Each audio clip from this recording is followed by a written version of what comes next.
fiiri markay buuxsanto candle cusub baa furmay iminka fiiri mid cusub baa furmay waa ka ma aragtaa candlekaas waa inaad la qaadataa adiga candlekaas wuu soconayaa ilaa fiiri markay halkan buuxsanto ee 30 gaarto adi trade expiration ku dhinaanay fiir asla fiirinaya 30 second markay halka gaarto 34 iyo 30 markay gaarto adi time expiration ku bilaabnay maxaa dhacay 30 hore kaaga soo dhimatay 30 mar dambe ka dhima doontaa fiir expiration time furmay inta maxaa ku aragtaa okay trade kan maxay u badan tahay inay loss kaaga dhamaato Sooma haddaad marka inaad yaqiinsato inay loss kaaga dhiman tahay trade-ku waa sugay marka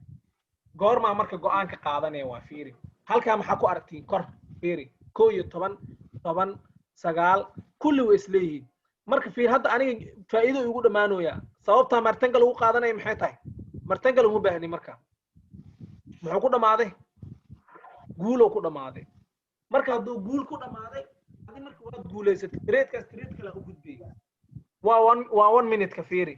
markay 5 minute noqoto iminka fiiri waa trade-kaas waa 5 minute waxaad aragtaa iyo 35 5 minute kaas hore hadda buy ma qaadan fiiri marka 5 minute ka mar waliba 35 la galaa 35 markii la galo haddaad iska gasho trade-ka adi iminka fiir 1 minute ku trade gareynaysaa waa ina ogaatid waa qaladaadka ugu weyn ee dadka sameeyaan waa kan markii lagu dhaw 5 minute ku trade garey waa ina 5 minute soo doorataa halkaas aad geysaa waa kadib buy trade waa